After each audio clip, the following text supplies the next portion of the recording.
Hello and welcome to another video from Oak Grove Film and Media. Today we're looking at paper 2 of the OCR A-Level Media Studies, specifically Radio 1 and the media industry. Remember, if Radio 1 does come up in the exam, you'll be questioned on either media industry or media audience and be asked to specifically refer to the BBC Radio 1 breakfast show, often now with Greg James. For a holistic and successful understanding of Radio 1, there are a few study requirements. So first of all, you need to ensure that you have one in-depth understanding of the Radio 1 breakfast show. Okay, so one episode oftentimes is about 3 hours long. It could be an episode from at any point. You just need to make sure, at any point within the period of your study, you just need to make sure you fully understand and fully have an in-depth understanding of that one episode.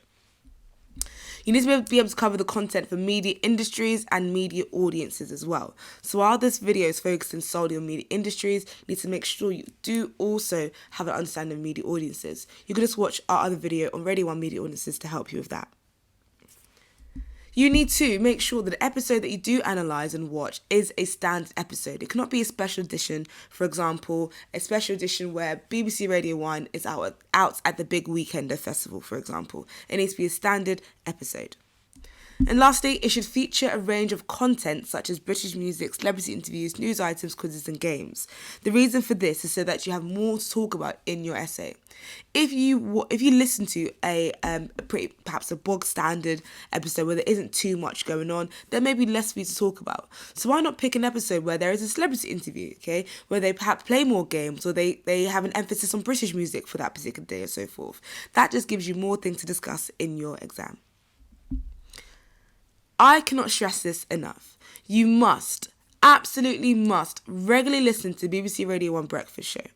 In your exam response, you need to be able to write about specific things in the show, and how are you going to do that if you don't listen to the show? You can't simply rely on that one episode that you watched.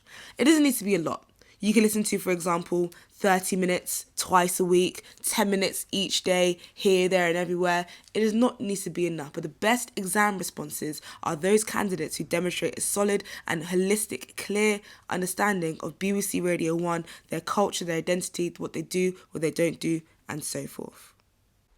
Before watching this video, I highly recommend that you create a running order so you're familiar at least with the Radio 1, what it entails and how they structure their shows. It would be good for you to refer to this throughout the video. So, without further ado, let's take a look at the radio industry, specifically starting with the history of the BBC.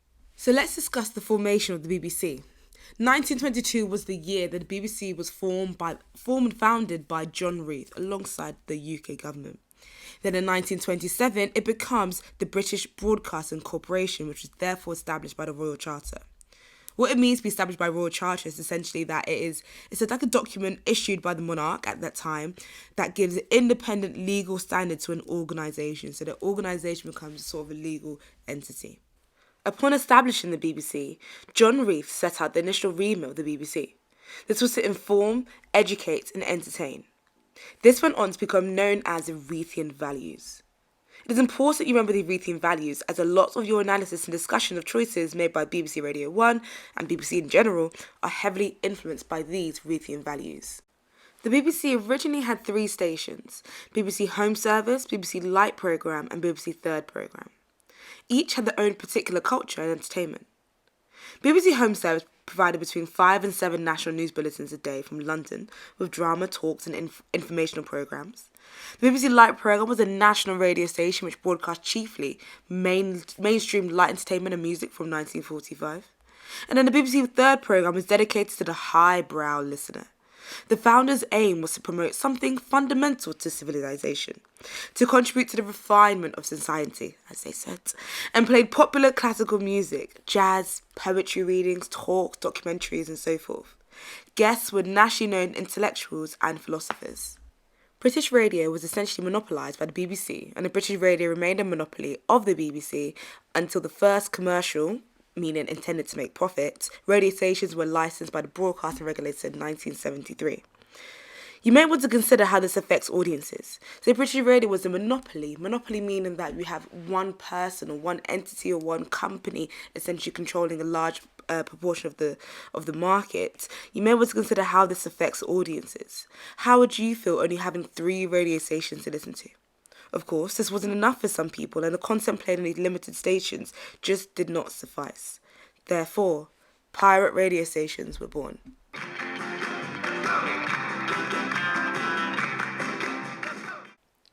Access to pop music was very restricted in the early 1960s until the competition from pop music radio stations. These radio stations were unlicensed and therefore illegal. They were sometimes operated from ships, hence the name pirate radio stations. Stations such as Radio Caroline became increasingly popular. We were out on the different ships for 3 years altogether, weren't we? We were. I mean, I really do think if it hadn't been for Radio Caroline, we wouldn't have been able to get into radio. They gave us a career. No, you've got a choice of any radio. Radio Caroline, being a British radio station, was founded in 1964. It was initially founded to sort of circumvent the record company's control over popular music broadcasting in the UK and to sort of circumvent and challenge the BBC Radio 1's broadcasting monopoly. As it was unlicensed by the government for most of its early life, it was classified as a pirate radio station, and it never really became illegal due to the fact that it was operating outside of national jurisdiction, so they had a loophole in the government that they were able to exploit. Until August 1967, when it was Bye-Bye Pirates. The Marine Broadcasting Offences Act officially outlawed pirate radio stations. The government had closed a legal loophole that allowed these stations to broadcast despite having British audiences of 10 to 15 million. It seemed like the end of pop music. But in September 1967, just the following month after outlawing these popular stations, in comes the BBC launching Radio 1 and a variety of other radio stations. Interestingly, the BBC chose Tony Blackburn, a Radio Caroline host, to open Radio 1 on the 30th of September 1967 at 7 a.m. The BBC Home Service became Radio 4, the BBC Light programme became Radio 2, and the BBC Third programme became Radio 3. The initial reaction to Radio 1 wasn't wholly positive. First of all, it just wasn't seen as cool enough by many young people because the BBC still stood and still had its rooted traditional conservative values. Equally, there were still financial issues. There was no increase in licence fee for this new radio station. There was no new money that could be directed to this new station. While it did try to copy the pirate radio style, it didn't do it quite effectively. Initially, it broadcasted simultaneously with Radio 2, so it had to have more of a formal style than the pirate broadcasters. So some young people didn't respond positively enough to this. They tried to be quite modern, but they also tried to still hold traditional conservative values, which some young people thought clashed. And equally, it still had to follow the BBC public service remit to educate, inform and entertain. Some people, unfortunately, rejected this. The pirate radio station did not have to follow these remits, so therefore the initial audience reaction to BBC Radio 1 was not wholly positive. It isn't until 1973 that independent local radio, which are just commercial radio stations, begin broadcasting and therefore leading to BBC losing its monopoly. For the 90s to the 2010s, the number of radio stations go from 46 and catapult all the way up to 267. In 2010, independent local radio audience takes over BBC radio audience for the first time. So now we can officially say the BBC monopoly is gone. Great. So before we move on and start to look at BBC Radio 1 in its modern day, why don't you pause and answer some of these recall questions? You can discuss it with friends, teacher, family member, whomever. Pause and have a go. Great. Well, all I can do is hope you paused. Here are the answers. Check what you got. Great. So now, well done. First of all, you've got 5 out of 5. But now we're going to move on and look at the history of BBC Radio 1 and what it's like in its modern day.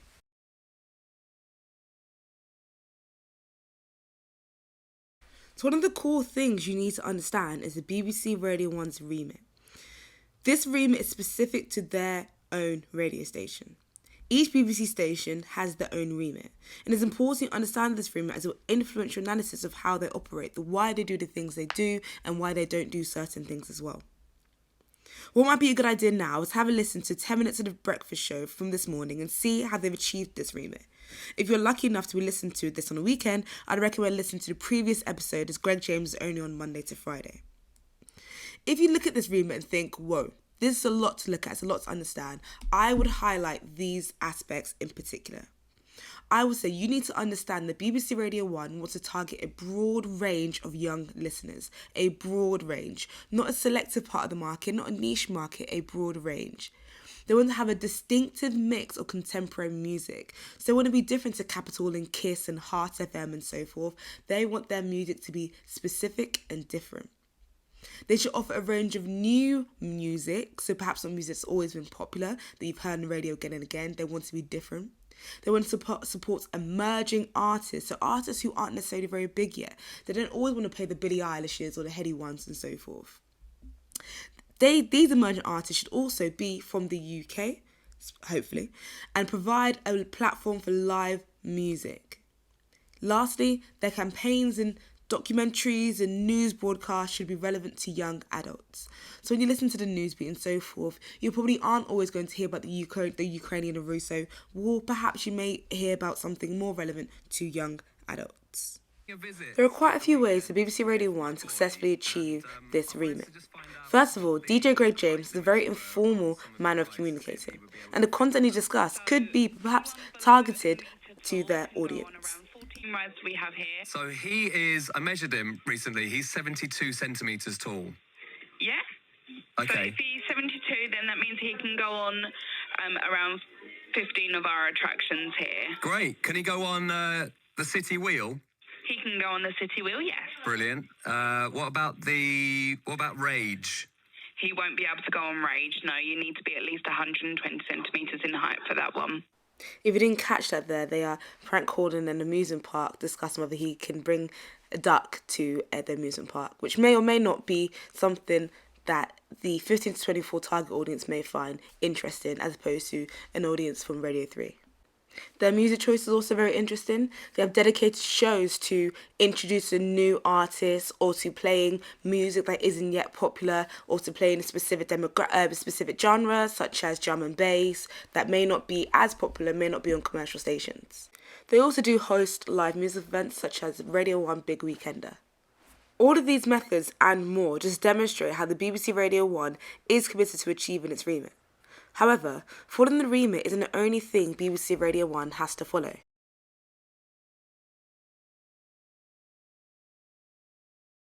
The BBC, along with Channel 4, ITV and Channel 5 and a few others, is a PSB, a public service broadcaster who provide public service broadcasting.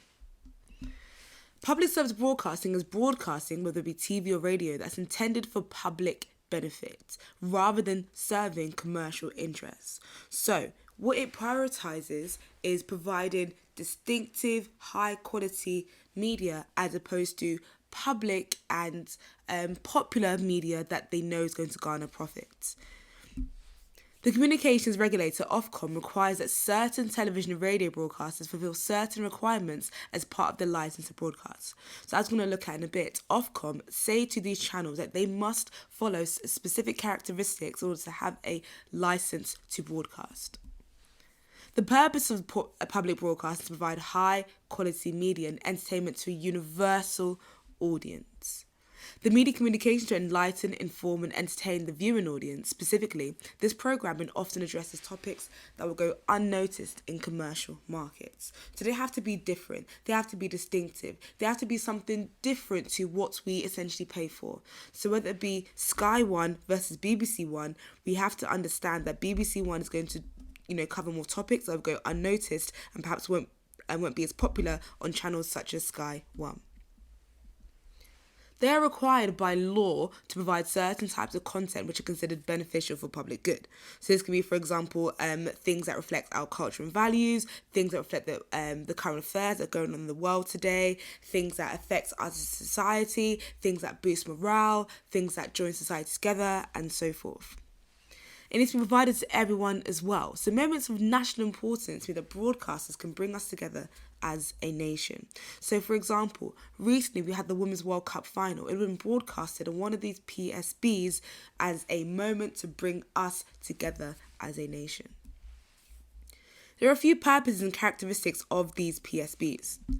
I would say you note these down and you have an in-depth understanding of at least a few of them, so we're able to relate them to BBC, specifically BBC Radio 1, specifically BBC Radio 1 Breakfast Show. A task you may want to do is consider the advantages and disadvantages of PSB, considering it from industrial and consumer points of view. So why is it good for BBC to be a PSB? Why is it negative for them? Why is it good for us as consumers to have PSBs? Why is it also negative for us, and so forth? So you can have a go at doing the task. I've noted down a few here. Ofcom, as we said a few slides ago, is the person in charge, the communication in charge, not a person, the organisation in charge of ensuring that, number one, the public are not harmed in the media they consume, and also they are there to hold the BBC account for delivering its mission and promoting it as a PSB. If they do not comply to this, then therefore BBC could have the operating licence revoked. Ofcom have said to BBC, especially Radio 1, that they must play 45 to 50% new music. Now, you may be thinking, as I'm sure BBC Radio 1 did as well, what is new music? What classifies new music? Is it new music just because I haven't heard it before, even though it's been out for 2 years? Or is it new music that has been out for a specific amount of time? Or is it new music that hasn't met the charts, but is now, maybe it was popular in a TikTok video, now it's popular? Does that make it new? Well, Ofcom solidified their definition of new music. They said a music track is considered to be new music for a period of either 12 months from first release or 6 weeks from the date it first enters the top 20 of the UK official chart, whichever is sooner. So Ofcom said new music is if it's come out within 12 months, for example, June to June, or even if it came out quite a few months ago and it's only recently entered the charts, from 6 weeks it enters the charts, after 6 weeks it's no longer new, and BBC Radio 1, they will not be able to play it under their 45 to 50% ratio. They still can play it, but they just need to make sure that the other music they play is new music. This new definition helped Ofcom and helped Radio 1 offer the broadest variety possible of music, and allowed them, BBC Radio 1, to improve focus on promoting UK talent. So what you may want to consider now is BBC Radio 1 a true PSB? Is it challenging? Is it innovative? Is it really informing us? Is it really distinct? That's a discussion you may want to have a think about. Some people argue that the licence fee we pay of £159 a year is redundant, and the content we receive from the BBC is not worth the money we pay, which led organisations such as AXA Tax to come about. Taxpayers Alliance is taking on one of our biggest fights to date, scrapping the BBC licence fee and selling off Channel 4. We've railed against wasteful spending at the BBC throughout our 16-year history. We've also called out Channel 4, which many people don't realise is actually owned by taxpayers. The BBC competes in the commercial market using taxpayers' money. It's helped kill off local media outlets with its dominant regional stations, and it wastes cash chasing a youth audience it has no hope of catching. Meanwhile, Channel 4 has become a parody of itself, lapping up advertising revenue but aggressively campaigning against the market economy. They've both lost the confidence of taxpayers. What's more, the licence fee is not fit for the 21st century.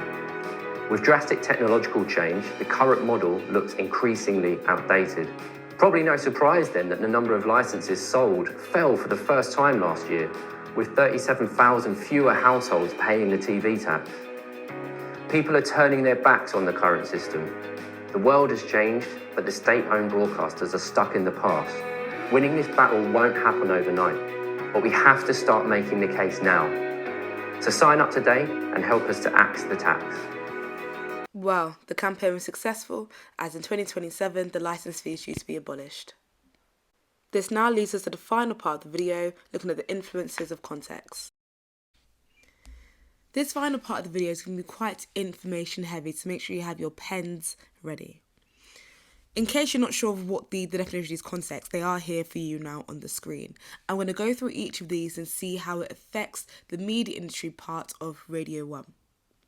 So we're going to start with political context.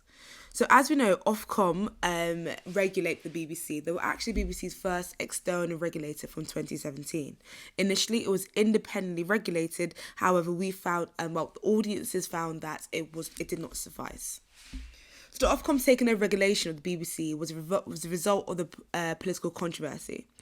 Some right-wing commentators, especially newspapers such as the Daily Mail, were highly critical of the BBC liberal bias. Even to this day, the BBC is known for having a potential liberal bias, in which some people say is unacceptable for something that is publicly funded. Many saw that the BBC was being unaccountable and perhaps had too much power, which protected it from the free market competition. Even the BBC supporters felt that the previous self-regulatory regime, which was BBC Trust, was ineffective. It allowed, for example, BBC executives to earn very high salaries without proper oversight. But now that Ofcom was involved, there was a lot more external control rather than just internal control. So, as we said, BBC is known for perhaps having quite a lot of having to back itself up for why we paid a licence fee. So what they've done in order to sort of solidify their stance as why we should have the BBC is, by number one, they made Radio 1 more appealing to younger listeners. So it fits the requirements of trying to cater for audiences and reflect the diversity of the country across the stable stations. So there isn't really another radio station that caters for people as young as 15. So BBC wanted to say, well, we are worthy of this licence fee because we're doing this, that specifically. By reducing the age, it deliberately made it not appealing to older audiences, which makes the station very different to from the other commercial stations. What they did is also very distinctive, is they introduced programs such as Live Lounge. The Live Lounge is when they bring a celebrity or perhaps an emerging artist on and they just sing live music over the radio. This has a lot more, cultural clouts, you can say, as opposed to just listening to recorded music on Capital FM or Heart and so forth. In terms of cultural context then, what they do to solidify and reflect the culture we live in, so they have something called Radio 1 Minute of Me. What they do is they open their airwaves to 100 young people across the UK and offer them opportunity to share what makes them who they are. No other radio stations offer this. So again, this is what Radio 1 is doing to help reflect the culture, reflect the idea that, number one, audiences, they don't want to just listen anymore, they actually want to partake. And they do this by offering Radio 1 Minute of Me. Equally, we now live in a world whereby we don't just want popular things, we want niche things, we want things that aren't as popular as well. So, they also have different shows, as we already looked at. They have Radio 1's Futures Artists, whereby they have a DJ who look at future artists who could be big and upcoming. Social context-wise, they have the infamous Teen Awards. It hasn't been on since 2019 as they paused it during the pandemic and they haven't resumed it just yet. But the Teen Awards is an annual award show organised by BBC Radio 1 specifically. It's an event held for young teenagers, very young teenagers, aged between 14 to 17 specifically. It's always hosted by BBC Radio 1 DJs, other celebs, and tickets are free. Have a read in blue for the sort of advertisement for the 2019 one. Again, this is something quite specific to BBC radio stations. You do have the Capital FM Jingle Ball and Summertime Ball and so forth. However, Radio 1, number one, their tickets are free, and oftentimes they have a young person element whereby they can give awards to young people. Also, their push for live music, they have the Radio 1 Big Weekend. So the Big Weekend is something that they do each year, and it's a free ticketed music event. I mean, a small fee was introduced around about 2018. However, before then, it was free. It streams online, TV, and broadcasted on radio as well. They have a variety of different stages. They have the main stage, where you have the bigger artists, the future sound stage, so people who aren't so big yet, the Radio 1 dance stage for music, and BBC Introducing for people who are even smaller, really, really small artists who may not have such a following just yet. The fact that they're streaming it on iPlayer and BBC Sounds really shows you how they're wanting to be more relevant in the technological area. And have a look at where they did it as well. They did this one this year in Dundee. Previously, they've done it in Coventry and they've done it in other smaller, less popular parts of the UK. They do this again to make sure that they are being inclusive and they're being different to, for example, Capital FM, who always host it in London. Let's talk about the economical context. So economic context, in which live music is much more expensive than playing recorded music, influences its status as a public service broadcaster. The licence fee provides sufficient income for the BBC to be able to afford live music, whereas commercial stations cannot. The fact that Radio 1 budget comes for the licence fee enables Radio 1 to chase a young niche audience, even though this audience is more likely to use things such as Spotify and Apple Music. So because they don't have to rely on audience figures so much, they get their income from licence fee, this means that they are able to take more risk and target an audience who are known not to listen to radio. Also, because they play popular music as opposed to classical music, it offers more value for money. Those who may have more of an interest in a niche genre such as classical music makes it more expensive for that radio station, as it means that it's cheaper for Radio 1 to run on popular music as it is for Radio 3 to run on classical music. The development of technology has also really helped Radio 1 in maintaining its relevance and maintaining its targeting of its 15 to 24-year-old target audience. What they do now, despite radio stereotypically being a one-way form of media, whereby us as audiences purely consume and purely listen to it, we know now we're in a culture whereby we don't just want to be passive audience. We want to be more, we want to interact more with the media we consume. So what they do now then is they've developed things such as Snapchat, they've developed things such as Twitter, and they've got TikTok, they have YouTube, they have Instagram. They have an abundance now of social media formats where their audiences can interact and can engage with the content as opposed to just sitting back and listening to it. Equally, what they do now is they have BBC Sounds, an app whereby we can listen to past radio broadcasts. As opposed to listening every day at 7 a.m. to 11 a.m, now they can actually pause, watch and listen whenever they want. That wraps up everything you need to know about Radio 1 and the media industry. Next video, we'll be looking at Radio 1 media audiences and how that affects Radio 1. This has been Oak Grove Media and Film. Thank you for watching.